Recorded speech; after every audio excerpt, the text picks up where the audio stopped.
আসসালামু আলাইকুম রহমতুল্লাহি ওয়া বারাকাতুহু।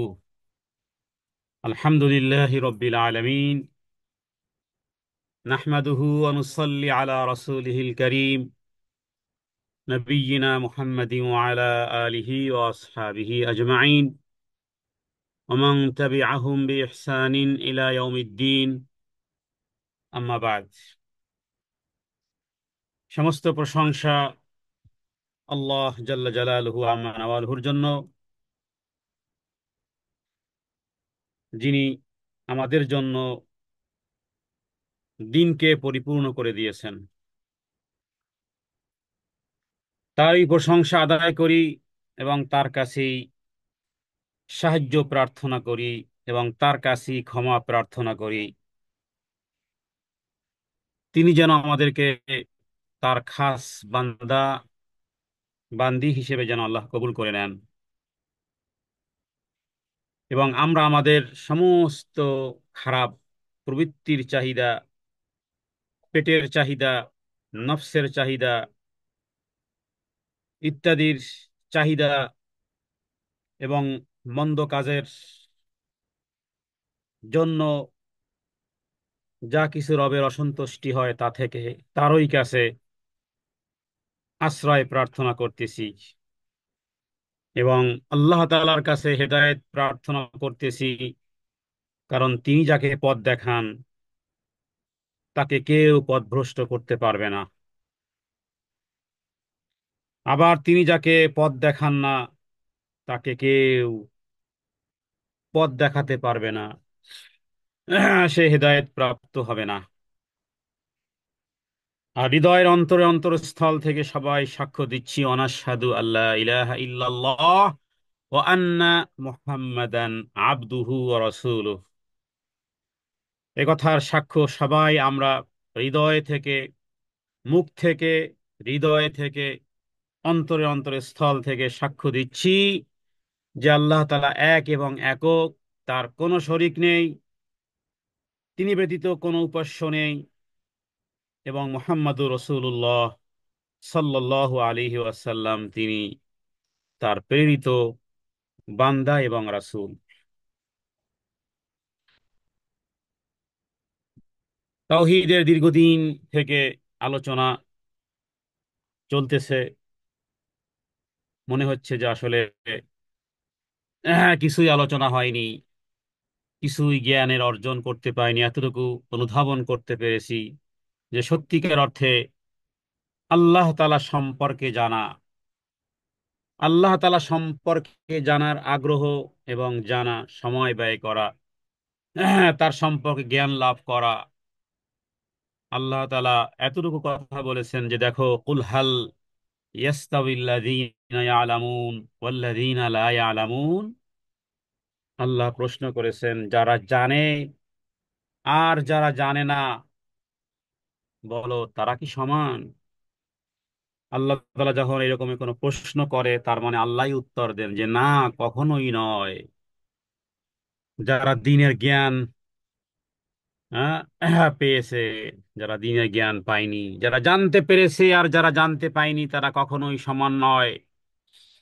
তিনি আমাদের জন্য দ্বীনকে পরিপূর্ণ করে দিয়েছেন, কিন্তু সেই দ্বীন সম্পর্কে কতটুকু জানি? তিনি আমাদের উপরে শ্রেষ্ঠ নিয়ামতকে সম্পন্ন করেছেন। কয়জন ব্যক্তি বলতে পারবে, যদি প্রশ্ন করা হয় যে বলুন মানুষের জন্য সবচেয়ে বড় নিয়ামত কি? এক একজন এক এক প্রশ্নে উত্তর দিবে। কারণ আমরা আমাদের আমরা আমাদের ভুলের জ্ঞানের ব্যাখ্যা বিশ্লেষণ দিয়েই আমরা নির্ণয় করি, অথচ আল্লাহ তাআলার ঐশী বাণী যেই বিষয়গুলোকে সবচেয়ে নেয়ামত উল্লেখ করা হয়েছে সেগুলোকে আমরা নেয়ামত মনে করি না। তাহলে তিনি আমাদের উপরে নিয়ামতকে সম্পন্ন করেছেন। ওয়াতমামতু আলাইকুম নিয়ামাতি ওয়াতমামতু ওয়াতমামতু, সূরা মায়েদার আয়াত। ওয়াতমামতু, আর আমি পরিপূর্ণ করে দিয়েছি, আলাইকুম, হে পৃথিবীর মানুষ, তোমাদের উপরে নেয়ামাতি, আমার পরিপূর্ণ নেয়ামত, নেয়ামতকে আমি সম্পন্ন করে দিয়েছি। অরদিতু লাকুমুল ইসলাম দীনা, আর আমার সন্তুষ্টি লিখে দিয়েছি আমি। অরদিতু, আমার সন্তুষ্টি, লাকুমুল, তোমাদের জন্য, আল ইসলামা দীনান, মনোনীত ধর্ম, মনোনীত রীতি নীতি পদ্ধতি পন্থা, এক গোটা জীবনের শুরু থেকে শেষ পর্যন্ত 24 ঘন্টার রুটিন, প্রতিটি সেকেন্ডের করণীয় বর্জনীয়, একমাত্র ইন্নাদ্দীনা ইনদাল্লাহিল ইসলাম।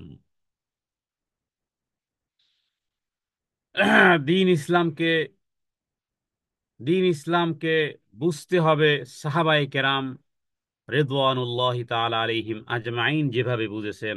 আপনি আমি, আপনার আমার মতন বুঝ হলে আমরা আল্লাহ তাআলার ব্যাখ্যাকে পরিবর্তন করে দেব। সর্বাধিক বুঝ হলো সাহাবীদের বুঝ, আল্লাহর কিতাব এবং রাসূলের সুন্নাহ নির্ভর শরিয়তের ইলম দিয়ে, শরিয়তের ইলম দিয়ে সেই বুঝ ধারণ করা। আল্লাহ তাআলার কাছে দোয়া করি, আল্লাহ তাআলা যেন তাদের অন্তর্ভুক্ত করেন যাদের ব্যাপারে আল্লাহ তাআলা বলেছেন রাদিয়াল্লাহু আনহুম ওয়া রাদু আন, রাদিয়াল্লাহু আনহুম, আল্লাহ তাআলা তাদের প্রতি সন্তুষ্ট হয়েছেন এবং তারাও আল্লাহ তাআলার প্রতি সন্তুষ্ট হয়েছে।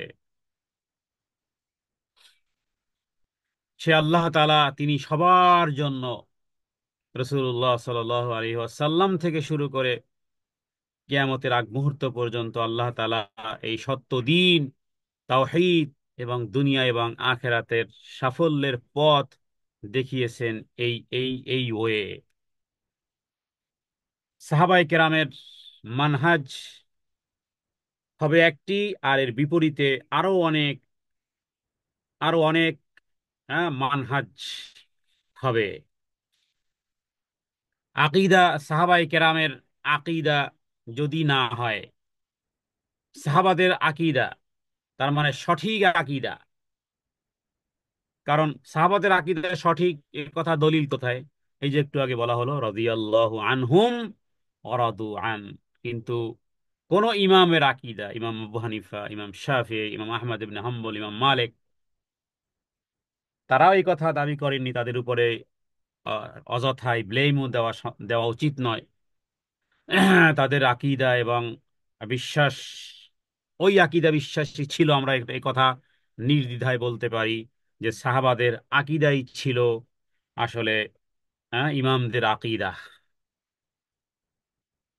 কিন্তু এমন এক ব্যক্তি, এমন এমন ইমামদের নামে যে আকীদা সমাজে পোষণ করা হয়, এর মাঝখানে শয়তান ফাঁকফোকর ঢুকিয়েছে।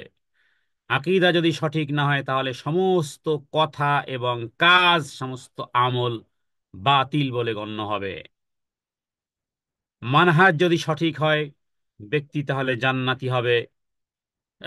ব্যক্তি যদি রাসূলুল্লাহ সাল্লাল্লাহু আলাইহি ওয়াসাল্লাম এবং সাহাবাদের সালফে সালিহিনদের আকীদা এবং বিশ্বাস মানহাজের উপর থাকে, তাহলে ইনশাআল্লাহ জান্নাতি হবে। আর যদি ভ্রষ্টদের মানহাজের উপর থাকে, তাহলে তাহলে জাহান্নামের অঙ্গীকার প্রাপ্তদের অন্তর্ভুক্ত হবে। সুতরাং জান্নাত জাহান্নাম নির্ণয় হবে শুধু আমলের উপরে, একথা সঠিক নয়।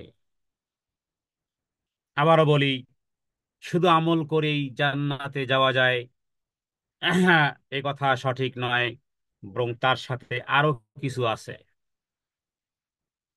বিধায় আল্লাহ তাআলা বলেছেন ফালাম আন্নাহু লা ইলাহা ইল্লাল্লাহ।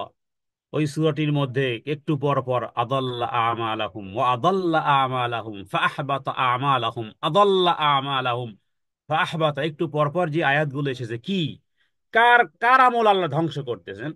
ফাআহবাতা আমালাহুম মানে আমলকে বরবাদ করে দেব, ও আদাল্লা আমালাহুম, তার আমলগুলো, তার যে আমলগুলো আছে সেগুলো নষ্ট হয়ে যাবে, হ্যাঁ, বিভ্রান্তদের অন্তর্ভুক্ত হয়ে যাচ্ছে। কাদেরকে আল্লাহ তাআলা সূরা মুহাম্মাদের মধ্যে একটু পর পর এই যে এইভাবে করে আমল বরবাদ হলো, হ্যাঁ, আদাল্লা আমালাহুম ফাআহবাতা আমালাহুম, তারা কারা?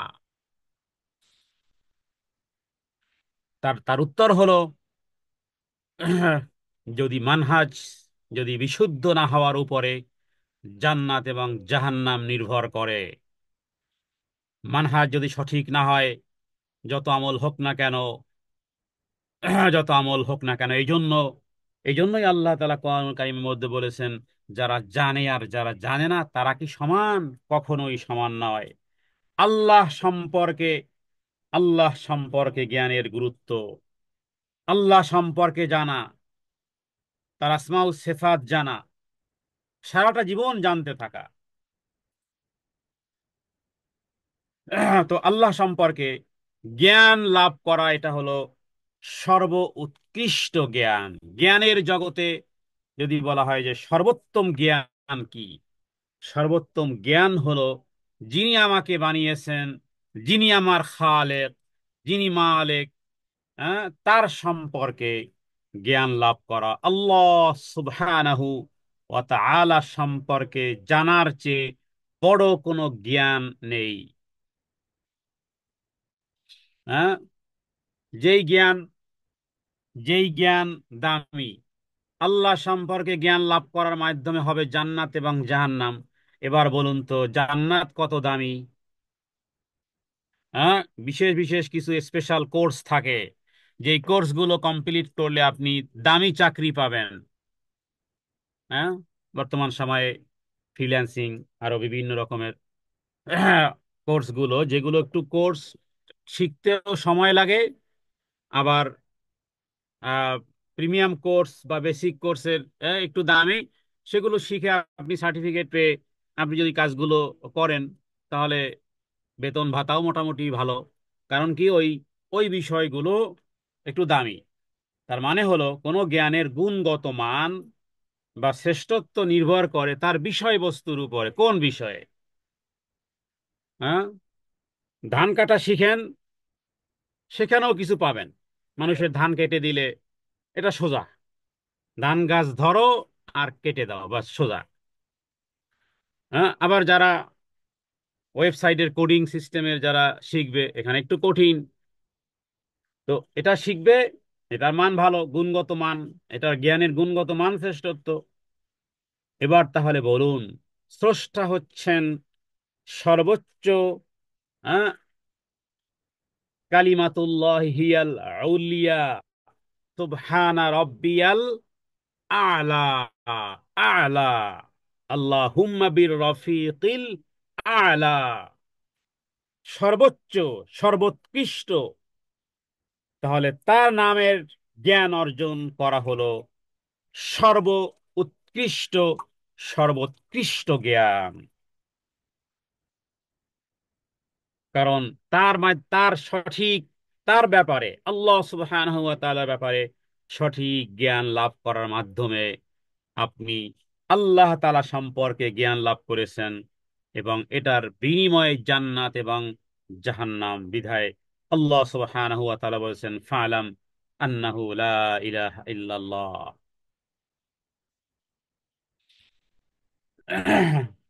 তাহলে আল্লাহ সুবহানাহু ওয়া তাআলা, হ্যাঁ, সম্পর্কে জ্ঞান, সর্বোচ্চ জ্ঞান।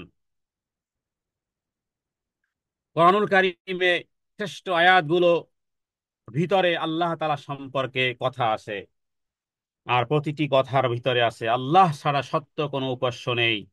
তিনি, চিরঞ্জীব, চিরস্থায়ী, সবকিছুর ধারক আর বাহক। দেখুন আয়াতুল কুরসি শ্রেষ্ঠ আয়াত। উবাই ইবনে কাবকে যখন জিজ্ঞেস করা হয়েছিল কোরআনের সর্বশ্রেষ্ঠ আয়াত কি, সর্বশ্রেষ্ঠ আয়াত, তো উবাই ইবনে কাব বলেছিল আল্লাহ এবং তার রাসূল ভালো জানেন। অথবা আরেকটি জায়গাতে, যে তুমি কি জানো কোরআনের শ্রেষ্ঠ আয়াত কি? তখন তিনি বললেন যে এটি তো আয়াতুল কুরসি। তাহলে আয়াতুল কুরসি দেখুন শুরু থেকে নিয়ে শেষ পর্যন্ত আল্লাহ তাআলার পরিচয় তুলে ধরেছে। সূরা ইখলাস এর ফজিলত আমরা জানি, ওর ভিতরে কি আছে, এত ফজিলত কেন? সূরা ইখলাস ফজিলতপূর্ণ কেন? শুরু থেকে শেষ পর্যন্ত আছে তাওহীদ। আয়াতুল কুরসি শ্রেষ্ঠ আয়াত কেন? আল্লাহ তাআলার পরিচয় আছে ওর ভিতরে, তিনি ছাড়া আর কোনো উপাস্য নেই। হ্যাঁ, তিনি চিরঞ্জীব, চিরস্থায়ী। নিদ্রার তন্দ্রা তাকে স্পর্শ করে না। আসমান জমিনে যা কিছু আছে শুধুমাত্র তাহারই। কে আছে এমন তার কাছে সুপারিশ করবে? আয়াতুল কুরসি, হ্যাঁ, অর্থ সহ যদি পড়েন তাহলে ঈমান সংশোধন হবে, ঈমান সংশোধিত হবে।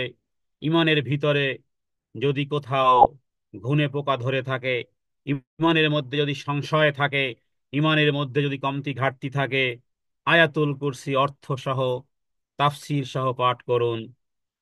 ঈমান, ঈমান আপডেট হবে। কি আছে এমন? মান যাল্লাযী ইয়াশফাউ ইনদাহু ইল্লা এগুলো সব হলো আমার রব সম্পর্কে জ্ঞান লাভ করা।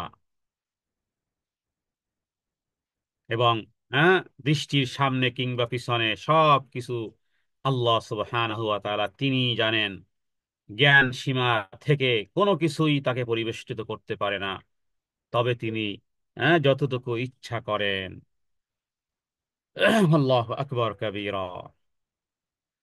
তাহলে একইভাবে আমরা বলবো যে আল্লাহ তাআলার পরিচয় সুলভ। যে সমস্ত আয়াতে কারিমা আছে, যে সমস্ত সূরাগুলো আছে, হ্যাঁ, সেগুলো সেগুলোর ভিতরে যে বিষয়টি, সেটি হলো আমার রব সম্পর্কে জ্ঞান লাভ করা। সূরা ইখলাস মুখস্থ করেছেন 3 বার বা 10 বার, ফজিলত পাবেন। পাঠ করলে, 3 বার পাঠ করলে পূর্ণ এক কোরআন, 10 বার পাঠ করলে জান্নাতে ঘর নির্মাণ। ফজিলত তো ফজিলতের জায়গায় ঠিক আছে, কিন্তু এর অন্তর্নিহিত এর অন্তর্নিহিত যেই দাবি, সেই দাবি যদি সেই দাবি যদি পূর্ণ না করতে পারেন, টার্ম অ্যান্ড কন্ডিশন অ্যাপ্লাই যদি না হয়ে থাকে, তাহলে পেতেন, কিন্তু আপনার এন্ড অফ মোমেন্ট শর্ত সারায়েতগুলো পূর্ণ করা হয় নাই।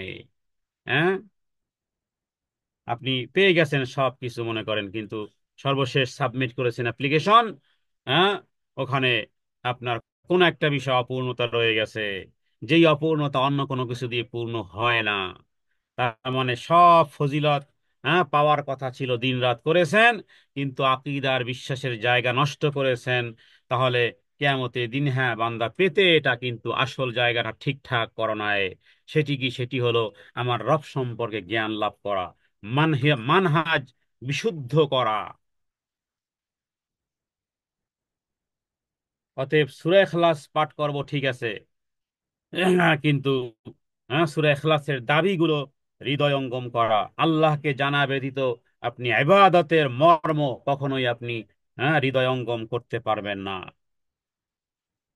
তাহলে আল্লাহ তাআলা আমাদেরকে সৃষ্টি করেছেন কেন? এই বিষয়গুলো সূরা 56, সূরা যারিয়াতের 56 নম্বর আয়াতে আমরা জেনেছি।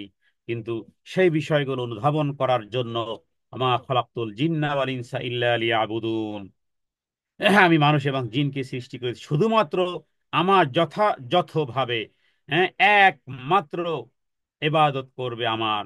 কিন্তু আল্লাহ সম্পর্কে জানেন না, কি ইবাদত করবেন আপনি? হ্যাঁ, আপনি ওই সম্পর্কে জানেন না, কি ইবাদত করবেন? ইবাদত করতে হলে জানতে হয়। হজে গিয়ে মানুষ এটা করে সেটা করে, ভালো করে জানিনি। হ্যাঁ, অনেক তুর্কিরা আছে যারা হয়তোবা ওইভাবে দিন ধর্ম প্র্যাকটিস করে না, কিন্তু হজে এসেছে। এখন এটা বুঝে তো ওটা বুঝে না, ওটা করে তো ওটা করতে পারে না। তাহলে আপনি ইবাদত করবেন, আপনি না জেনে কি ইবাদত করবেন? ব্যবসা আপনি না জেনে কিভাবে আপনি, হ্যাঁ, আপনি গাড়ির ড্রাইভিং জানেন না, না জেনে কিভাবে আপনি স্টিয়ারিং হুইল ঘুরাবেন বলেন? তাহলে ইবাদত যদি করতে হয় তাহলে জানতে হয়। আর আল্লাহ তাআলা তার ইবাদতের জন্য এই উদ্দেশ্য করেই আমাদেরকে সম্মানিত করেছেন। আর আমরা সামান্য এই কি বলে, কিভাবে আমরা সেই ইবাদতটি করব, কোন ভাবে সেটাকে গ্রহণযোগ্য করাবো, সে বিষয়গুলো যদি না জানি, কিভাবে তিনি পছন্দ করেন, কিভাবে অপছন্দ করেন, কিভাবে রাসূলুল্লাহ সাল্লাল্লাহু আলাইহি সাল্লাম এবং সাহাবাদেরকে শিক্ষা দিয়েছেন, সাহাবায়ে কেরাম সেগুলো শিক্ষা দিয়েছেন।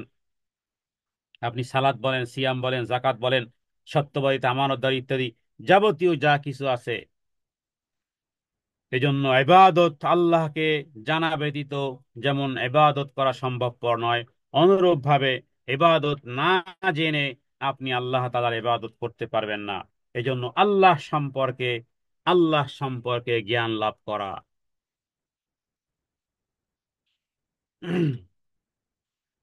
আর সেজন্যই মূলত ইলমে দ্বীন অর্জন করা ব্যতীত নবীরা নবীরা এইভাবে করে বলতেন, হে আল্লাহ, আপনি আমাদের জ্ঞানকে বৃদ্ধি করে দেন। সূরা তহার মধ্যে রয়েছে, হে আল্লাহ। হ্যাঁ, এটি শুধু বাচ্চাদেরকে পড়ার জন্য নয়, বরং প্রত্যেক ব্যক্তি রবের কাছে এই দোয়া করা, অকুর রব্বি জিদনি ইলমা। হে আল্লাহ, আপনি আমাদেরকে দ্বীনের জ্ঞান বাড়িয়ে দেন। তাহলে আল্লাহর কিতাব এবং রসুল্লাহ সাল্লামের সুন্নাহ নির্ভরশীল শরীয়তের এলেম দিয়ে পরকালের পাথেয় অবলম্বনের চেষ্টা করা, জেনে বুঝে আল্লাহর ইবাদত করা, সন্দেহ এবং বিভ্রান্তিকর ফিতনায় নিপতিত হওয়া থেকে নিরাপদ থাকতে চাইলে এই বিষয়গুলো জানতে হবে। আর কারো মর্যাদা যতই উচ্চ হোক না কেন, সে এলমের পাথে অবলম্বন করা ছাড়া তার আর কোনো গত্যন্তর নেই। রসুল্লাহ সাল আলাইহি ওয়াসাল্লাম তিনি, হ্যাঁ, তার উপর আল্লাহ তাআলা যে সমস্ত বিধিবিধানগুলো নাজিল করেছেন সে বিষয়ে জ্ঞান লাভ করতে বলেছেন, এবং বলেছেন এই কথা বলুন। এই আয়াত কার উপরে নাজিল হয়েছে? মুহাম্মদ সাল্লাল্লাহু আলাইহি ওয়াসাল্লামের উপর নাজিল হয়েছে। সূরা তাহার 114 নম্বর আয়াত। বলুন, অকুল অকুল, এবং আপনি বলুন। তারপরে এই ভিতরে সবাই শামিল আমরা। কত কিছু চাই, কিন্তু দ্বীনের জ্ঞান বৃদ্ধি হোক এটা চাই না। যদি তাই চাওয়া হতো তাহলে বাচ্চাদেরকে দ্বীনের জ্ঞান আগে শিখাতাম। এটা অপশনাল হয়ে গেছে আমাদের সামনে। অথচ আল্লাহ তাআলা নবীর উপরে আয়াত নাজিল করেছে, হে নবী, আপনি বলুন, আমার রব, হে আল্লাহ, আমার রব, রব্বি, হে আমার প্রভু, জিদিনী আইলমান, আমার ইলমকে বাড়িয়ে দাও। আল্লাহ তাআলা বলেছেন, ইয়ারফাইল্লাহু আল্লাযীনা আমানু মিনকুম আল্লাযীনা উতুল ইলমা দারাজাত। তোমাদের মধ্যে ঈমান আনার পরে যাদেরকে ইলম দেওয়া হয়েছে, তোমাদের মধ্যে যাদেরকে ইলম ইলম দেওয়া হয়েছে, আল্লাহ তাআলা তাদের মর্যাদা, আল্লাযীনা উতুল ইলমা দারাজাত, আল্লাহ তাআলা তাদের মর্তবা এবং মর্যাদা সমুন্নত করবেন, উপরে উঠাবেন। ইয়ারফাউ মানে উপরে উঠাবেনই উঠাবেন। আর এটাও মনে রাখো, আল্লাহু বিমা তা'মালুনা খাবীর, কি করো সে সম্পর্কে আল্লাহ কিন্তু সম্যক অবগত আছে। এই কারণে আমরা বলবো যে আল্লাহ সম্পর্কে জ্ঞান লাভ করাই মূলত আসলে তাওহীদ। এই জন্যই আল্লাহ বলেছেন, যারা জানে, হে নবী, যারা জানে আর যারা জানে না তারা কি কখনো সমান? আল্লাহ সুবহানাহু ওয়া তাআলা সম্পর্কে পরিপূর্ণ জ্ঞান অর্জন করা একজন মানুষের সর্বোচ্চ অর্জন। এই জ্ঞান মূলত ভালো কাজ করা এবং মন্দ কাজ থেকে দূরে থাকার জন্যই শুধু প্রয়োজনীয়তা নয়, বরং ইবাদত করলে আল্লাহ সুবহানাহু ওয়া তাআলা কোন পন্থা পদ্ধতিতে পছন্দ করবেন সেইভাবে ইবাদত করা তখনই সম্ভব যখন ওই ব্যক্তি আল্লাহ সুবহানাহু ওয়া তাআলা সম্পর্কে জ্ঞান রাখে। হাদিস থেকে পাওয়া যায়, মানুষ এমন কথা বলে মুখ দিয়ে, হাসতে হাসতে হাসতে হাসতে গুনাহ করবে আর কাঁদতে কাঁদতে জাহান্নামে যাবে। এবং মূর্খতা সুলভ জ্ঞান গর্ভ বক্তব্য দেয়া যায়, বিবৃতি দেয়া যায়, মানুষের ওই ওই রকমের স্পিকার হওয়া যায়। কিন্তু আল্লাহ সম্পর্কে জ্ঞান লাভ না করলে এমন এমন কথা অনেক সময় তাদের মুখ দিয়ে বের হয়ে যায়, যেগুলো যেগুলো কথা এত তিক্ত, শরীয়তের সাথে এত লঙ্ঘনীয়, কোরআন সুন্নাহ সম্পর্কে এমন এমন কথা, এই জাতীয় বড় বড় রাঘব বোয়াল বোয়াল হিসেবে যারা আমাদের চোখের সামনে ঘুরে বেড়ায়, বড় বড় নেতা, বড় বড় নেত্রী, বড় বড় শিক্ষায় শিক্ষিত, বহু বড় বিশ্ববিদ্যালয়, কলেজ বিশ্ববিদ্যালয়ের প্রফেসর ইত্যাদি, এমন এমন কথা বলে যেগুলো নাস্তিককেও হার মানায়। নাউযুবিল্লাহি মিন যালিক। তাহলে বিষয় কি?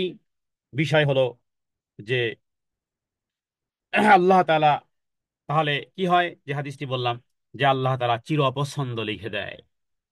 এমন এমন কথা বলেছে যার কারণে অপছন্দ। ও যে ভুল করেছে সেটাই অনুধাবন করতে পারে না। আল্লাহ সম্পর্কে, আল্লাহ তাআলার সিফাত সম্পর্কে, আল্লাহ সম্পর্কে এমন কোন কথা বলল যা নাকি মানুষের সাথেই করা যায়। হুম? অথচ আমরা জানি যে তিনি খালেক আর আমরা হলাম মাখলুক। আল্লাহ তাআলা নিজেই যেখানে বলেছেন যে তার তার তার সাথে লাইসা কামিসলিহি শাই। অনেক অনেক ক্ষেত্রে কে যেন এরকম বলতেছিল যে আল্লাহ মিয়া। আল্লাহ মিয়ার তো ভালোই বুদ্ধি। আমি বললাম, বলেন নাউযুবিল্লাহি মিন যালিক, মানুষের মতন খালেককে আপনি মখলুকের পর্যায়ে নিয়ে এসেছেন। খালেককে, যিনি স্রষ্টা, ব্যক্তিদের মতন, ব্যক্তিদের মতো নিয়ে এসেছেন। রাসূলুল্লাহ সাল্লাল্লাহু আলাইহি ওয়াসাল্লাম যেখানে প্রচন্ড ভাবে রেগে গিয়েছিলেন, যেখানে নবীজির সম্মান করতে গিয়ে নবীকে, নবীর বিষয়ে বলেছিল যে আপনি যদি চান, আল্লাহ তাআলা যদি চান, আপনি যদি চান। এটার একটা সুন্দর ব্যাখ্যা হতে পারে, কিন্তু সাথে সাথে রাসূলুল্লাহ সাল্লাল্লাহু আলাইহি ওয়াসাল্লাম হুংকার দিয়ে উঠলেন, বললেন আলাইসা লিল্লাহি নিদ্দান। আরে তুমি কি করলে, তুমি তো আমাকে রবের সাথে মিলিয়ে ফেলেছ। আল্লাহকে ডাকো নাই, শুধু তুমি আমাকেও ডেকে ফেলেছো। মানে আল্লাহ তাআলা সমকক্ষ আমাকে বানিয়ে ফেলেছে। আর সেখানে এই জাতীয় শব্দ প্রয়োগ, মানুষের মতন আচার আচরণ। আরে তিনি হলেন আল্লাহ, তিনি হলেন চিরঞ্জীব, চিরস্থায়ী। তিনি মাখলুকের মতো নন,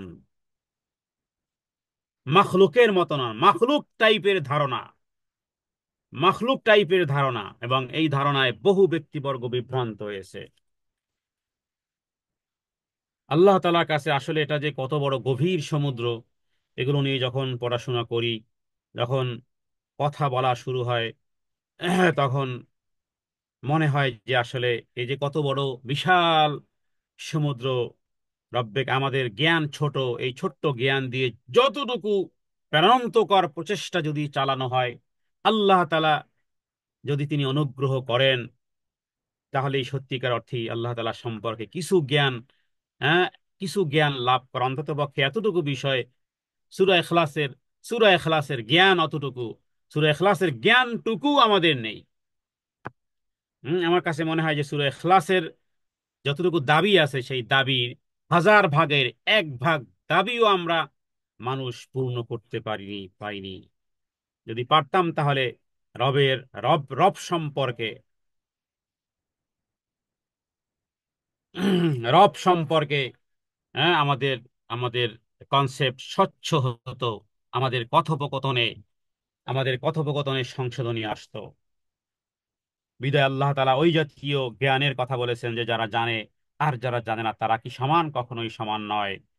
যে ব্যক্তি আল্লাহ সুবহানাহু ওয়া তাআলা সম্পর্কে সম্যক জ্ঞান রাখে, সুতরাং যার যথার্থ জ্ঞান আছে, সেভাবেই সে সমস্ত কর্ম সম্পাদন করে, তার জন্য রয়েছে পুরস্কার।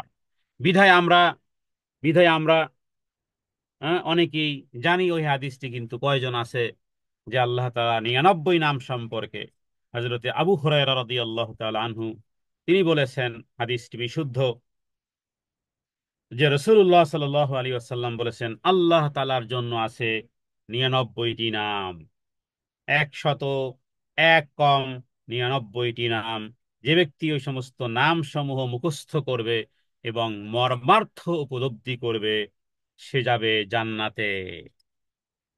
শুধু শুধু আল্লাহ থেকে শুরু করে এই শুধু নাম মুখস্থ করাই নয়, বরং সেই নামের মর্মার্থ উপলব্ধি করতে হবে, হেফাজত করতে হবে। যে ব্যক্তি আল্লাহ তাআলার নাম সমূহকে মুখস্থ করবে, আন্তরিকভাবে উপলব্ধি করবে এবং সেইভাবে কর্ম সম্পাদন করবে, আল্লাহ তাআলা তাকে জান্নাতে প্রবেশ করাবেন। তাহলে বোঝা যায় এমন এক প্রভু, এই জ্ঞান, জান্নাতে যাওয়ার এক টিকিট, জান্নাতে যাওয়ার এক সার্টিফিকেট। কি কাজ করতে হবে? আমার রব সম্পর্কে জ্ঞান লাভ করতে হবে। এবার বলুন, রব সম্পর্কে জ্ঞান লাভ করা কি ছোটখাটো কোনো বিষয়, নাকি অনেক বড় বিষয়?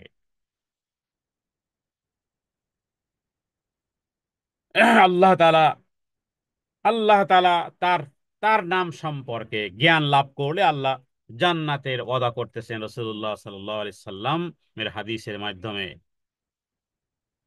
এই জন্য এই জন্য সূরা ফাতিহার মধ্যে ওই কথা বলা হয়, সিরাতাল্লাযীনা আনআমতা আলাইহিম গায়রিল মাগদুবি আলাইহিম ওয়ালাদ-দাল্লিন, আমিন। সিরাতাল্লাযীনা আনআমতা, যারা, এরা রবের পরিচয় লাভ করতে পেরেছে এক্স্যাক্টলি। আর গায়রিল মাগদুবি আলাইহিম ওয়ালাদ-দাল্লিন, এরাও রবের পরিচয় লাভ করতে পেরেছে, তবে বিভ্রান্ত ভাবে, সঠিক ভাবে নয়।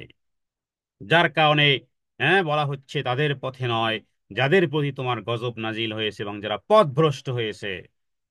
তাহলে আল্লাহ সুবহানাহু ওয়া তাআলা সম্পর্কে জ্ঞান অর্জন করা এবং তার দিকে পথ দেখানোর আবেদন হ্যাঁ সূরা ফাতিহাতে করেই রেখে দিলেই হবে না, সূরা সূরা ফাতিহাতেই অ্যাপ্লাই করে রাখলেই হবে না।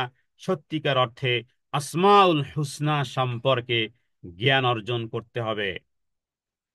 আল্লাহ সুবহানাহু ওয়া তাআলা তাদেরকেই পথ দেখান যারা সরল পথে আছে, আর ওই সকল লোককে নয় যারা পথভ্রষ্ট হয়েছে। সুতরাং আল্লাহ সুবহানাহু ওয়া তাআলা সম্পর্কে জ্ঞান অর্জন সারাটা জীবন যেন সারাটা জীবন যেন এই জ্ঞানের পিপাসা যেন হৃদয়ে থাকে। এই জন্য ইসলামী আকিদা এবং মৌলিক ধর্ম বিশ্বাসের উপরে জান্নাত এবং জাহান্নাম নির্ধারণ হবে, এবং সেগুলোর দাবি আছে। সেই দাবিগুলো সম্পর্কে আমরা বিভিন্ন সময় আমরা এই বিষয়ে কথা বলেছি।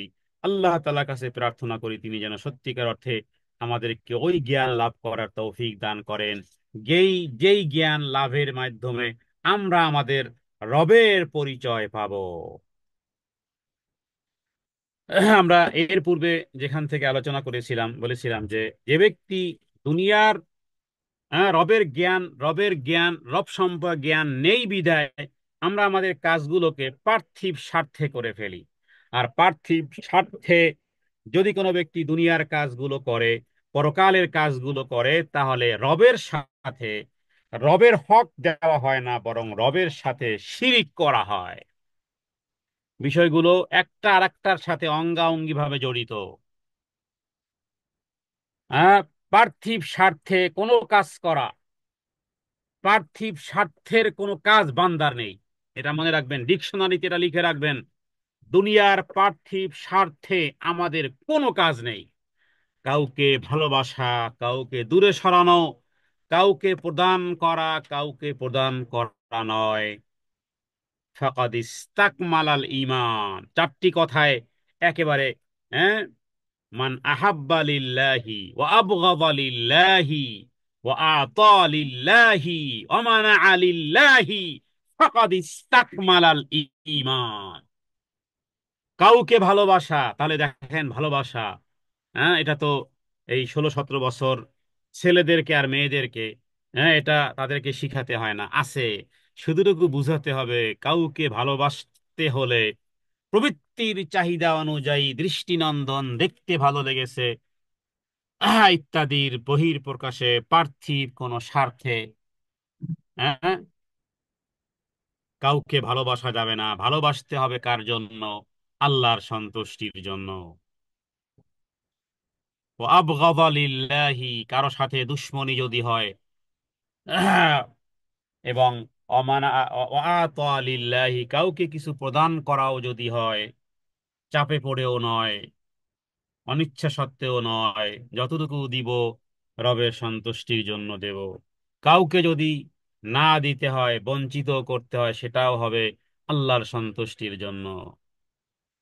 আমরা মনে করি দান করতে পারলেই মনে হয় বাঁচি, দান করতে পারলেই, অথচ সেই দানে কি হবে এটাও খেয়াল করি না। এই যে অমানা আলিল্লাহি, অমানা আলিল্লাহি মানে কি?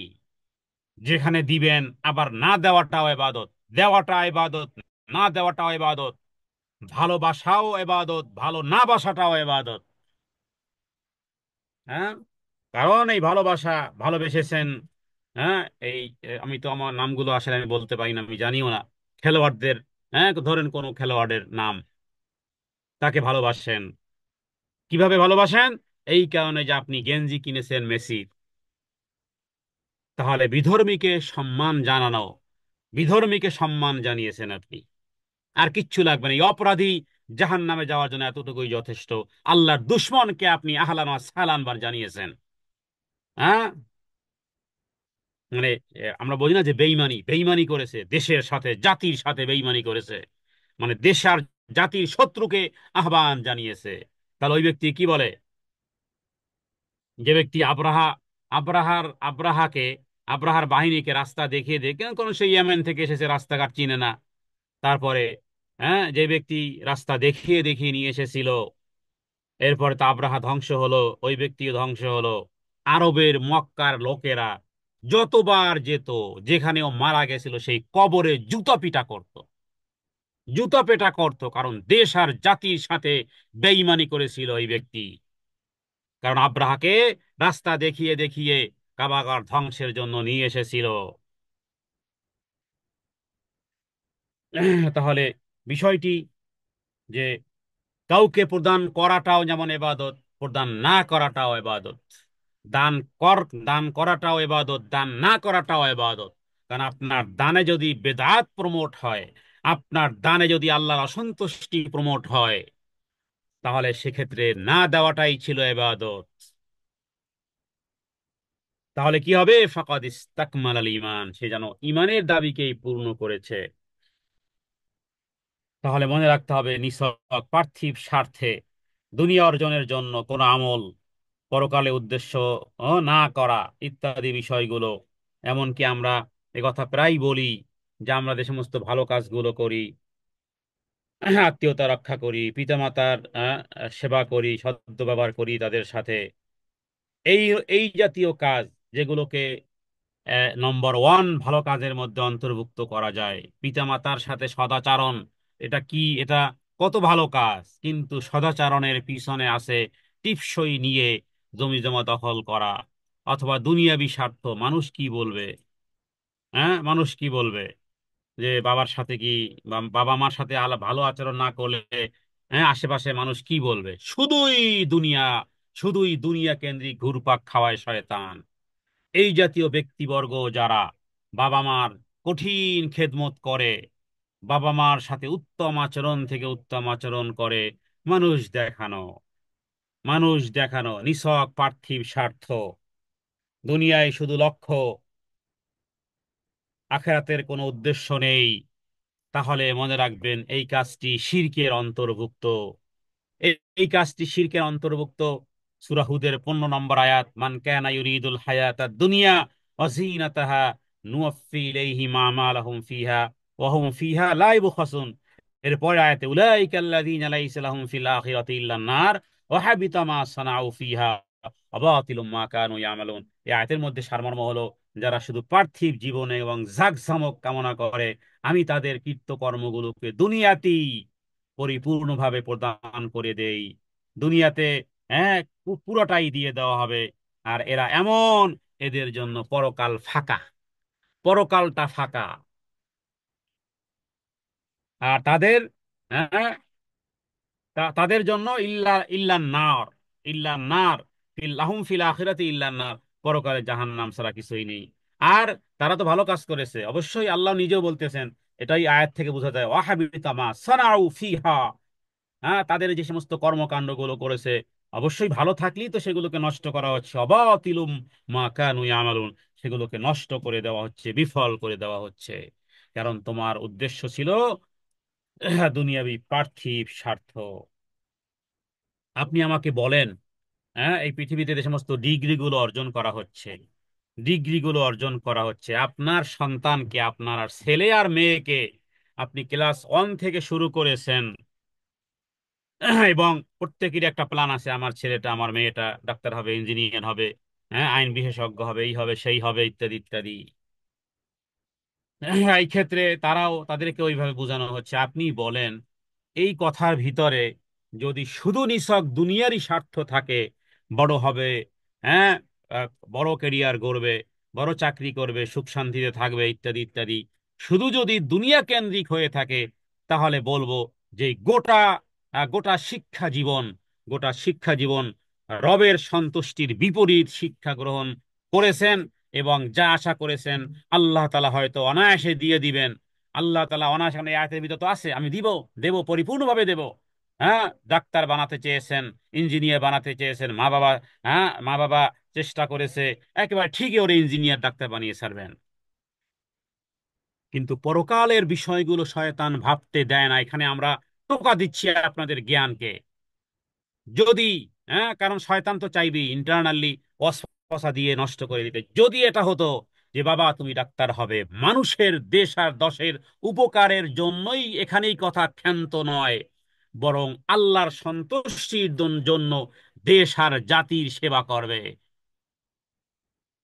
হ্যাঁ, আল্লাহর সন্তুষ্টি এই কথাটা থাকতে হবে, তাকে বুঝাতে হবে তুমি, হ্যাঁ, তুমি বড় পড়াশোনা করবে যাতে করে তুমি ব্যারিস্টার হবে, তুমি আইন বিশেষজ্ঞ হবে যাতে করে আল্লাহর বিধান অনুযায়ী, আল্লাহর বিধান অনুযায়ী, হ্যাঁ, তুমি সেই আইন এবং কানুন, মানুষের উপর জুলুম অত্যাচার নির্যাতন যেন না হয়, আল্লাহর সন্তুষ্টির জন্য তুমি আইনি লড়াই লড়বে।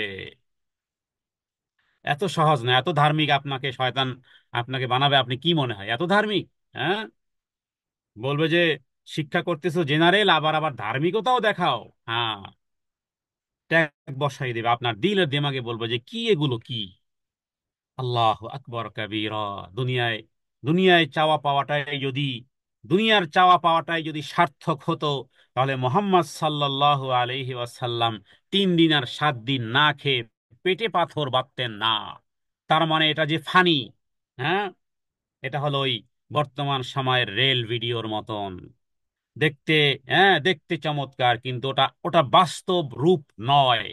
হ্যাঁ, ওটা রেল ভিডিও, ওটা রেল ভিডিও, ওই রেল ভিডিও, ওটা অতটুকুই, অতটুকুই দেখিয়েছে। হ্যাঁ, সাজসজ্জা অতটুকুই, বাস, ওটা বাস্তবতা নয়, ওটা একটা ভিডিও।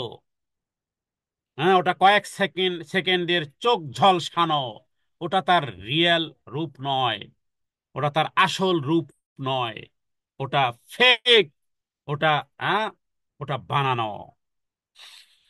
দুনিয়ার জীবনে যদি সার্থকতা হয় সবকিছুই, এখানে লাভ লস ইত্যাদি যদি হতো, তাহলে নবী এবং রাসূলদের মাধ্যমে আল্লাহ তাআলা ওইগুলো করাতেন না। এই জন্য নিয়াতকে এগুলোর নাম হলো জ্ঞান, এগুলো হলো রব সম্পর্কে জ্ঞান অর্জন। কারণ এই পৃথিবীতে পাঠিয়েছেন জন্ম থেকে মৃত্যু পর্যন্ত প্রতিটি সেক্টরে, প্রতিটি কাজকর্ম জানা। ইবাদত হবে তখন যখন নাকি আল্লাহ তাআলার সন্তুষ্টি থাকবে। আল্লাহ তাআলার সন্তুষ্টি যদি থাকে, আর কেউ যদি সেগুলো নিয়ে কেউ, শুধু ইংরেজি ভার্সনেও পড়াশোনা করে, যে তার তার উদ্দেশ্যই হলো সে দিন প্রচার করবে, সঠিকভাবে দিনের জ্ঞান সে, হ্যাঁ, এই জন্য প্রত্যেক ছেলে আর মেয়েকে বলতে হবে তোমাকে হতে হবে একটাই, যেই ক্যাটাগরি পড়াশোনা করো না কেন, দাঈ ইলাল্লাহ, আল্লাহ তাআলার দিকে তোমাকে আহ্বান করতে হবে। এবার তুমি চাইনিজ ভাষা শেখো আর রাশিয়ান ভাষা শেখো, হ্যাঁ, আর পৃথিবীর যেই ভাষাই শেখো না কেন, তোমাকে মুখপাত্র হতে হবে আল্লাহ সুবহানাহু ওয়া তাআলার। তাহলে কি হবে, দুনিয়া তো এমনি আসবেই আসবে, হ্যাঁ, পরকালের উদ্দেশ্য থাকার কারণে সেগুলো শিরিকও যেমন হবে না, অনুরূপ ভাবে আল্লাহ তাআলাও সন্তুষ্ট হবেন, ইবাদত হিসেবে শামিল হবে। এই কথা, এই ছোট্ট কথাটি, হ্যাঁ, এই ছোট্ট কথাটি বুঝা প্রত্যেক ব্যক্তির দায়িত্ব এবং কর্তব্য। কারণ তা না হলে ওই রকমের পকেটে টাকা রেখেছেন কিন্তু পকেটের টাকা পড়ে যাচ্ছে, কারণ ছিদ্র রয়ে গেছে। এই জন্য আমাদের, হ্যাঁ, সন্তানদেরকে এর বিপরীতমুখী আমাদেরকে বুঝাতে হবে যে দেখো, শুধু উন্নত মানের পড়াশোনা করবে, সার্টিফিকেট অর্জন করবে, এরপরে টাকার পরে টাকা কামাবে, এই উদ্দেশ্য যদি হয়, তাহলে আল্লাহ এবং তার রাসূলের অভিসম্পাত তোমার উপরে। হ্যাঁ, হাদিস থেকে প্রমাণ, হযরতে আবু হুরায়রা রাদিয়াল্লাহু। তাহলে এই কথাগুলো বলতে হবে সন্তানদেরকে, নিজেদেরকেও বুঝতে হবে। যদি শুধু আমি শুধু টাকা পয়সা ইনকাম করাটাই যদি উদ্দেশ্য হয়, কারো ব্যবসা বাণিজ্য করা উদ্দেশ্য যে বড় ব্যবসা করলে বেশি টাকা পয়সা উপার্জন হবে, বাস এই টাকা পয়সা যদি শুধুই অর্জন, অন্য কোনো যদি উদ্দেশ্য না থাকে, আল্লাহর সন্তুষ্টি উদ্দেশ্য না থাকে, ব্যবসা করা ইবাদত, ব্যবসার মাধ্যমে রুটি রুজি হয় ইত্যাদি, বহু কত শত সহস্র হাদিস আছে, সেগুলোর একটা ধার ধারে না, শুধু টাকা পয়সা ইনকাম করা হয়, তাহলে, হ্যাঁ, তাহলে রাসূলুল্লাহ সাল্লাল্লাহু আলাইহি ওয়াসাল্লাম তিনি বলেছেন তাইসা আব্দুদ দিনারে, তাইসা আব্দুদ দিরহামে, তাইসা আব্দুল খামিসাতে, তাইসা আব্দুল খামিলাতে, তাইসা আব্দুদ দিনারে, তাইসা আব্দুদ দিরহাম। নবীজি বলেছেন টাকা পয়সা এরা এই এই এই সম্পদের পূজারী, এরা ধ্বংস হোক। নবীজি বলেছেন ধ্বংস হোক। আপনার কি মনে হয় আপনি বেঁচে যাবেন? টুডে টুমোরো আপনার ধ্বংস হবেই হবে। হ্যাঁ, টাকা পয়সা সম্পদের, কিন্তু টাকা পয়সা কার না লাগে? আলেম বলেন জালেম বলেন সবারও লাগে। হ্যাঁ, কিন্তু এখানে ওই যে বলে না যে ইসলামী ব্যাংকগুলো একটু ঘুরাইয়া খায় আর অন্যান্য ব্যাংক সরাসরি খায়। ওদেরকে বলবো ঘুরাইয়া খাওয়াটার নামই হলো ইবাদত। কালেমা কি বলে, সরি, চারটি বিষয়ে, হ্যাঁ, চারটি বিষয়ে সাব্যস্ত হওয়ার পরে নারী আর পুরুষের যে মিলনটা হয় ওটাই বৈধ। আর ওই চারটি স্তম্ভের উপরে, হ্যাঁ, ব্যতীতই যদি নারী পুরুষের মিলন হয় তাহলে ওটাকে বলা হয় বেবিচার। বিষয় পেরা এক বিষয় সমান, হ্যাঁ, কিন্তু সিস্টেমে একটু আলাদা আছে। হ্যাঁ, টাকা পয়সা উপার্জন যদি হয় এই উদ্দেশ্যে যে হে রব, হে রব, আমার উপরে দায়িত্ব আছে, আমার উপরে হক আছে, অসহায় গরিবদের হক আছে, টাকা পয়সা বেশি বেশি করে কামাতে হবে যাতে করে দিন ধর্মের কাজ করা যায়, যাতে করে দান সৎকায় অংশগ্রহণ করা যায়। এই উদ্দেশ্যে যদি কেউ হাড় ভাঙ্গা পরিশ্রম করে, এই হাড় ভাঙ্গা পরিশ্রম তার ইবাদত হিসেবে গণ্য হবে। আর এক ব্যক্তি, হ্যাঁ, পরিশ্রম করতেছে, একই হাড় ভাঙ্গা পরিশ্রম করতেছে, বড়লোক হতেই হবে, বড় গাড়ি করতেই হবে, বড় বাড়ি করতেই হবে, টাকা পয়সা না হলে চলবেই না, করতেই হবে, আমাকে বড় লোক হতেই হবে। এ হলো তাইসা আব্দুদ দেনারে ওয়া তাইসা আব্দুদ দিরহাম। তাহলে একই পরিশ্রম করতেছে, একজনের উদ্দেশ্য ভিন্ন আর একজনের উদ্দেশ্য ভিন্ন। এটাই কে বলা হয় মানহাজ। মানহাজ যদি সঠিক না হয় তাহলে সওয়াব থেকে যেমন বঞ্চিত হবে। উভয় কাজ করতেছে, একজনের দুনিয়া তো আসবে আসবেই, হ্যাঁ, পরকালও আসবে। আর একজন শুধুই দুনিয়া আসবে, পরকাল zero zero zero and zero. রাসূলুল্লাহ সাল্লাল্লাহু আলাইহি ওয়াসাল্লাম স্পষ্ট করে বলে দিয়েছেন এখানে কেউ যদি দুনিয়া অর্জনের উদ্দেশ্যে কোনো কাজ করে, নবীজি কি বলেছেন, তাহলে আব্দুদ দিনার, আব্দ মানে গোলাম, দিনার মানে, হ্যাঁ, দিনার মানে টাকা পয়সার কারেন্সির নাম, দিনার আর দেরহাম ওই সময়কালে। তাহলে এখন বলবো যে হয় আপনি ডলারের ডলারের গোলাম, হ্যাঁ, আব্দ শব্দের অর্থ যেহেতু গোলাম, হয় আপনি ডলারের গোলাম, আপনি টাকার গোলাম, হ্যাঁ, এটা পূজারি আব্দ, আব্দুদ্দিন তাইসা তাইসা, হ্যাঁ, ধ্বংস হোক, অভিসম্পাত। এখানে ধ্বংস, ধ্বংসের কথা আছে। আর এখানে নবীজির রাগ আছে, রাগ। তো এখানে বিষয় কি, তারা হলো ওটার গোলাম। তাহলে বোঝা যায় যে দাসত্বেরও বিভিন্ন স্তর আছে। এর মধ্যে এটাও একটা স্তর, এটাও একটা স্তর। কেউ কেউ নাউজুবিল্লাহ, কেউ কেউ তো টাকা পয়সাকে, হ্যাঁ, মানে এইভাবে এইভাবে মনে হচ্ছে যে সে সেকেন্ড গড হিসেবে, নাউজুবিল্লাহ মিন যালিক, টাকা পয়সাকে সেকেন্ড গড হিসেবে সে মেনে নিয়েছে, ভাববে, মুখে স্বীকার না করলেও এইরকমই মনে হয়। তার মানে এক আল্লাহ তাআলাকে হিন্দুদের মতন গ্রেট গড, গ্রেট গড কে আল্লাহ তাআলা, সেকেন্ড গড মনে করে আছে এই টাকা পয়সাকে। কারণ এখানে শুধুমাত্র তার দুনিয়ায় উদ্দেশ্য। আল্লাহ তাআলার কাছে প্রার্থনা করি এ জাতীয় ভয়াবহতা থেকে আল্লাহ তাআলা যেন আমাদেরকে হেফাজত করেন। এই জন্য আমরা পূর্বেই বলেছি যে রব সম্পর্কে জ্ঞান অর্জন করতে পারলে দুনিয়ার প্রতিটি কাজ সমস্ত কাজগুলো আমার রবের সন্তুষ্টির জন্য হতে হবে। রবকে, রবের পরিচয় জানতে পারলি এই বিষয়গুলো, এই বিষয়গুলো মানা সম্ভব হবে। এরপরে যে সমস্ত বিষয়গুলো সম্পর্কে কোরআন এবং সুন্নাতে, হ্যাঁ, নিষেধাজ্ঞা করা হয়েছে, সতর্ক করা হয়েছে, যে আল্লাহ তাআলা যেগুলোকে হালাল করেছেন, হ্যাঁ, সেগুলোকে হালাল মনে রাখা, হারামকে হারাম মনে রাখা। হ্যাঁ, কিন্তু আমাদের সমাজে কি হয়, কোনো ব্যক্তির অনুসরণের মাধ্যমে, হ্যাঁ, তাদেরকে এইভাবে অন্ধভক্তি করা হয় যে তাদের হালাল গুলো, তাদের মুখ থেকে হালাল হারাম শুনেই সেইগুলো কি হালাল হারাম মনে করা হয়। এবং আলেম বা কোনো বুজুর্গ ব্যক্তিদের, হ্যাঁ, অন্ধভাবে আনুগত্য করা হয়। তাহলেও কি হবে, তাহলেও সে যেন তাদেরকে রব হিসেবে গ্রহণ করে নিল। রব মানে তিনি পালন কর্তাই শুধু নয়, তিনি আদেশদাতা। আল্লাহ তাআলা কোরআনুল কারীমের মধ্যে এ বিষয়ে কোরআনুল কারীমে যেভাবে করে আল্লাহ তাআলা সতর্ক করেছেন, এইভাবে করে আল্লাহ তাআলা বলেছেন ফালইয়াহদারিল্লাযীনা ইউখালিফুনা আন আমরিহি আন তুসিবাহুম ফিতনাতুন আও ইউসিবাহুম আযাবুন আলীম। এই আয়াতটি সূরা নূরের একটি আয়াত, হ্যাঁ, নীতিমালা সূচক একটি আয়াত, যেখানে আল্লাহ তাআলা বলেছেন যারা আল্লাহ তাআলা যে আদেশ করেছেন সেই আদেশের বিপরীত বিপরীত আচরণ যারা করে, বিপরীত আচরণ যারা করে তারা এ বিষয়ে ফালইয়াহযার, তারা যেন সতর্ক হয়। ইউখালিফুনা আন আমরিহি আন তুসিবাহুম ফিতনা, তাদের উপরে বিপদ আপদে স্পর্শ করবে এবং যন্ত্রণাদায়ক শাস্তিও তাদেরকে গ্রাস করে ফেলবে।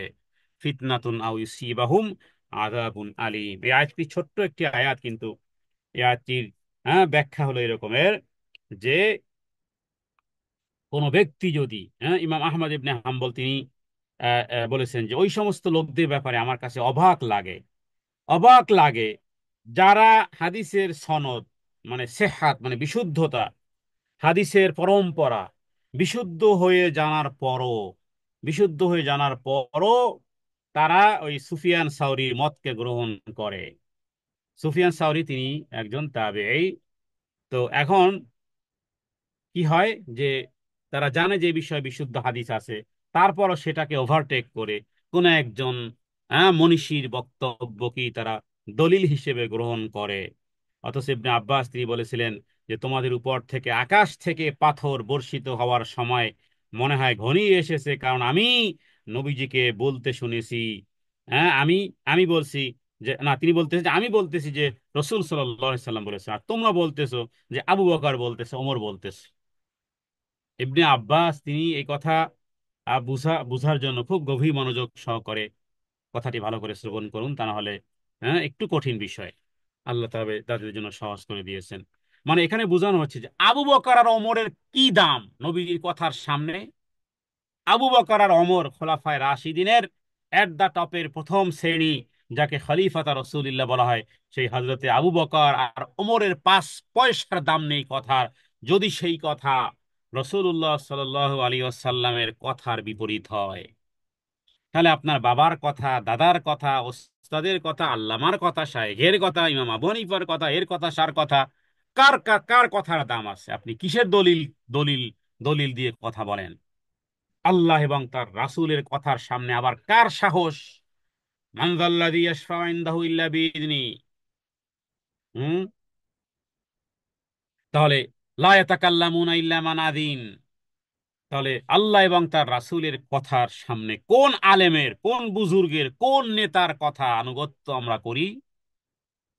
সত্যি এরা কপাল পোড়া, যাদের যাদের নেতা নেত্রীরা কোরআন সুন্নাহর বিপরীতমুখী কথা বললেও এরা অনায়াসে মেনে নেয়, অথচ জানে, অথচ জানে যে এটা অন্যায়। এমন এক দল ছিল যেই দলে আল্লাহু আকবারের স্লোগান দেওয়াটা অন্যায় ছিল, যেই দলে বিসমিল্লাহির রহমানির রহিম পড়াটা অন্যায়। এমন দল, মুসলমানে আপনাদের আপনাদের সন্তানরাই তো সেই দল করে, আপনাদের সন্তানরাই, আমাদের ভাইরাই কত বড় ভায়োলেশন। জানার পরেও এটা শুধু তাদের দিকেই নয়, বরং আমাদের সবাই প্রতি এই এই আয়াত, সূরা নূরের এই আয়াত সবার প্রতি। জানার পরেও, বিশুদ্ধ হাদিস জানে, তারপরও শিরক আর বেদাতের উপর আমল করতেছে, বাস সমাজে চলতেছে তো চলতেছে। জানা আছে তারপরও এদের উচিত তটস্থ থাকা। যেই কোনো সময় তোমার উপরে পাথরের বৃষ্টি বর্ষণ হতে পারতো। মানে উপক্রম এই রকমের, কারণ তুমি আল্লাহ এবং তার রাসূলের বিরুদ্ধাচরণ করেছো। দলিল সূরা নূরের 83 নম্বর আয়াত। ফালইয়াহযারিল্লাযীনা ইউখালিফুনা আন আমরিহি আন তুসিবাহুম ফিতনা আও ইউসিবাহুম আযাবুন আলীম। এই আয়াতগুলো স্বর্ণাক্ষরে লিখে রাখা উচিত ঘরের মধ্যে, যাতে করে সকাল সন্ধ্যা পার করে নিজের ইমানের আপডেট নিতে পারেন। তাদের ভয় করা উচিত। ফালইয়াহযার, ইহযার মানে কি? সতর্ক করা, ডেঞ্জারাস। হ্যাঁ কি বিষয়ে কি বিষয়ে ডেঞ্জার? সেটা হলো আল্লাযীনা ইউখালিফুনা আন আমরিহি, যারা মুখালাফাত করে, যারা বিরোধিতা করে, বিপরীতমুখী আচরণ করে, ভিন্ন মত পোষণ করে, অথচ হ্যাঁ যেটা আল্লাহ আল্লাহ এবং তার রাসূলের আদেশ, আন আমরিহি আল্লাহর আদেশ, অথচ বিরুদ্ধাচরণ করতেছে। এদের এদের ভয় করা উচিত। আন তুসিবাহুম ফিতনা আও ইউসিবাহুম আযাবুন আলীম, তারা হয় ফিতনায় গ্রেফতার হয়ে যাবে, হ্যাঁ সতর্ক হওয়া উচিত, তাদেরকে বিপদ আপদ তাদেরকে স্পর্শ করবে, অথবা যন্ত্রণাদায়ক শাস্তি তাদেরকে গ্রাস করে ফেলবে। আল্লাহ আকবার। এই ফিতনা কি? ফিতনা হলো শিরক। হ্যাঁ, অন্তর যদি একবার বক্র হয়, আপনি কি মনে করেন ধ্বংস হয়ে যাবে? মানুষ ধ্বংস হয়, হ্যাঁ, ধ্বংস হওয়ার জন্য গর্তে পড়া লাগে না, ধ্বংস হওয়ার জন্য হ্যাঁ, কাটা পড়া লাগে না, ধ্বংস হওয়ার জন্য ক্যান্সার হলেই ধ্বংস হয় তা নয়, বরং হৃদয় যদি বক্র হয়ে যায়। এজন্য রাসূলুল্লাহ সাল্লাল্লাহু আলাইহি ওয়াসাল্লাম দোয়া করতেন, আল্লাহুম্মা ইয়া মুকাল্লিবাল কুলুব সাব্বিত কলবি আলা দীনিক, ইয়া মুসাররিফাল কুলুব সাররিফ কলবি আলা তাআতিক। কারণ হৃদয় বক্র হওয়াটাই ধ্বংস অনিবার্য। হৃদয় যদি বক্র হয়ে যায়, এজন্য আল্লাহ তাআলা শিখিয়েছেন এইভাবে করে দোয়া করো, রব্বানা লা তুজিগ কুলুবানা বাদা ইদ হাদাইতানা ওয়া হাব লানা মিন লাদুনকা রাহমা ইন্নাকা আনতাল ওয়াহ্হাব। দেখুন, রোগ নির্ণয় করা, ফাইন্ড আউট করা, দেন মেডিসিন প্রয়োগ করা, এই জন্য কত মেশিনারিজের দরকার হয়, কত এই বিষয়ে উচ্চ জ্ঞান লাভ করা হয়, যাতে করে এক্স্যাক্টলি ফাইন্ড আউট করা যায়। এক্স্যাক্টলি ফাইন্ড আউট করাটার জন্য জ্ঞানের প্রয়োজন।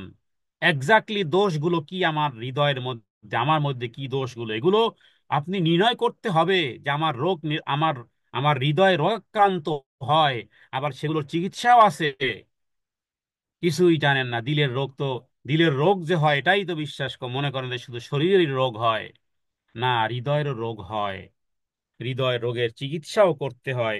চিকিৎসা, হ্যাঁ, হৃদয়টা যেমন, রুহুটা যেমন আসমান থেকে আসে, রুহের ওই রুহুকে হ্যাঁ সঠিকভাবে পরিচালিত করার জন্য ওটার মেডিসিনও আসমান থেকেই এসেছে, জমিন থেকে, জমিনের উৎপাদনের মাধ্যমে, হ্যাঁ, এগুলো এসেছে জমিন থেকে। সুতরাং চিকিৎসাও জমিন থেকেই হয়।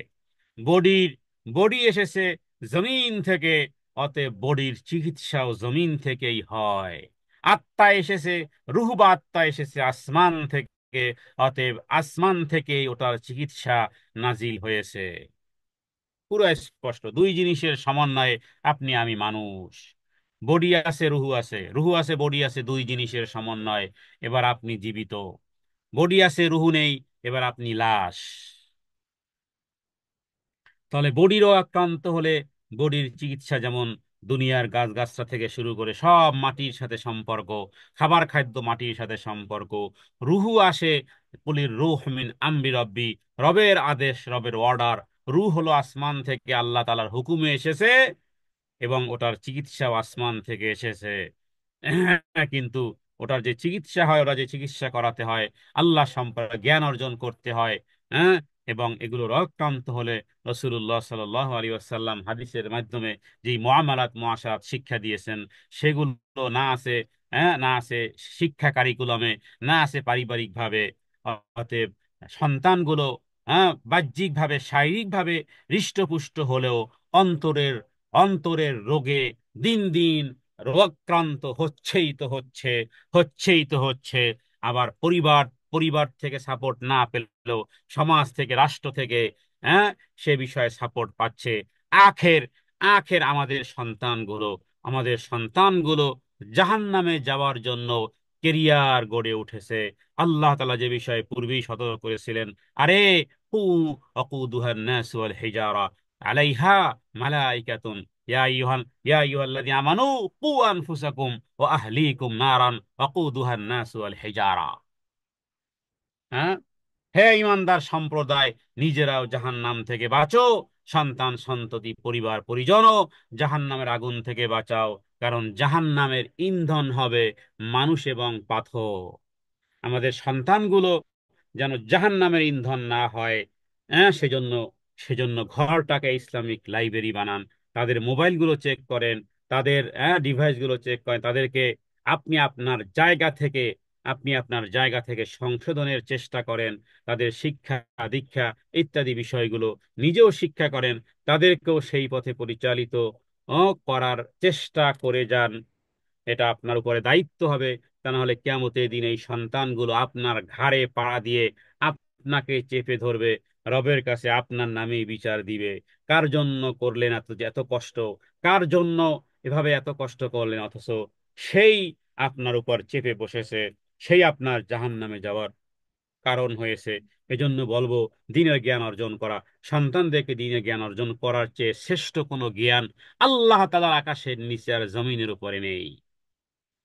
হ্যাঁ, বই কিতাবও কিনতে চান না, আলেম ওলামাদের সংস্পর্শও দেন না। হ্যাঁ, আরবিও নিজেরাও পড়েন না, সন্তানদেরকেও পড়ান না। শিখবে থেকে বলেন, দোষ কার? বলেছি ঘরটাকে একটা ইসলামিক লাইব্রেরি বানাতে। ঘরে কত বই কিতাব আছে, অথচ ধর্মীয় বই কিতাব আমাদের ঘরগুলোতে থাকে না। পরিবেশ পরিস্থিতি আমরা এইভাবে সৃষ্টি করিনি। না, শুধু নিজের ইবাদত করে জান্নাতে যাবেন, আপনার উপর দায়িত্ব আছে একজন নারী। এ কথা ভাবার কোনো কারণ নেই যে আমি তো নারী, আমার কিছু নাই। রাসূলুল্লাহ সাল্লাল্লাহু আলাইহি ওয়াসাল্লাম দায়িত্ব দিয়েছেন আপনাকে, ওয়ালা কুল্লুকুম রাইন ওয়া কুল্লুকুম মাসউলুন আন রাইয়াতিহি। প্রত্যেকেই দায়িত্বশীল। একজন নারী তার পরিবারের দায়িত্বশীল। হ্যাঁ, একজন শিক্ষিত মা দাও, আমি একটা শিক্ষিত জাতি উপহার দিব, এ কথার দাম ইসলামে নেই। বরং ইসলামে দাম আছে, হ্যাঁ, একজন সুশিক্ষায় শিক্ষিতা মা দাও, যেই মা জান্নাতের পথে চলতে শিখাবে। শুধু শিক্ষা দিয়ে জাতি মেরুদণ্ড সোজা করানো যায় না। সব শিক্ষিত লোকদের, হ্যাঁ, দ্বীনের জ্ঞান না থাকলে এরা পণ্ডিত হয় কিন্তু মূর্খ পণ্ডিত হয়। দেশ আর জাতির সাথে কলমের খোসায় বেইমানি করে দেশকে তলাবিহীন ঝুড়ি বানিয়ে ফেলে। রব্বে কারিমের কাছে প্রার্থনা করি, হে আল্লাহ, রব্বি জিদনি ইলমা। হে আল্লাহ, আপনি আমাদেরকে দ্বীনের জ্ঞান বাড়িয়ে দেন। হে আল্লাহ, আপনি আমাদের দ্বীনের জ্ঞান বাড়িয়ে দেন। হে আল্লাহ, আপনি আমাদের দ্বীনের জ্ঞান বাড়িয়ে দেন।